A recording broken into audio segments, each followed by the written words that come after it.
Welcome to Making a Meal of It, the podcast for eaters of all appetites who want to reimagine and reinvigorate their relationships with food, food culture, and food systems.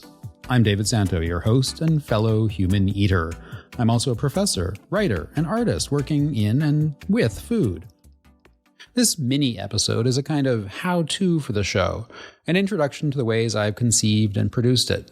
Not that you really need an instruction manual for listening to a podcast, but because we all have a lot of expectations and conceptions about what food is and how it should be talked about, I thought I might just share mine.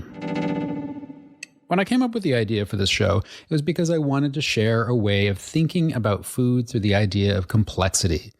Complex doesn't mean complicated, though, and that's an important detail. Complexity is the characteristic of systems, big systems, that involve a lot of different moving parts and that produce behaviors, experiences, effects of all sorts that are sometimes unexpected, very often quite puzzling, and often also pretty delightful. You know what I mean, I'm sure. Food is everything to us. It's a source of joy and fear and yearning, satisfaction, exploitation, and empowerment, health, anxiety. Most of all, while we humans are busily making food and food systems and food are responsible for making us. They're constructing that layered and very confounding thing we call humanity.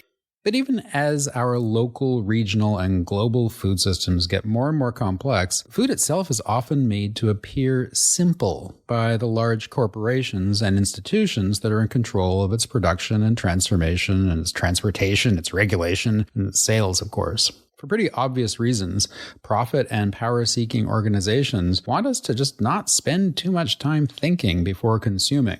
Food is complex, but what we're presented with in our supermarkets and our restaurants and our mass media tends to make it seem easy. Easy to buy, easy to eat, easy to dispose of, but maybe just not always so easy to digest.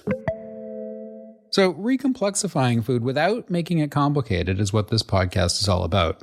Through my conversations with food experts and tasting sessions with my partner Maxime and a poetic finish called the Making a Meal of It Food Questionnaire, we'll explore the moving parts of food culture and food systems and try to understand how they produce the effects that we eaters experience.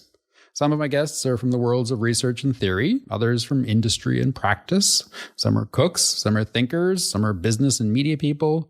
And for the questionnaire, I've reached out to responders from other worlds of art and politics and social change and science. They're all eaters, of course, but they're folks who don't necessarily work directly with or in food.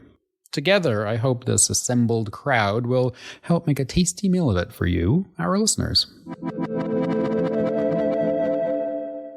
And yeah, what about that title?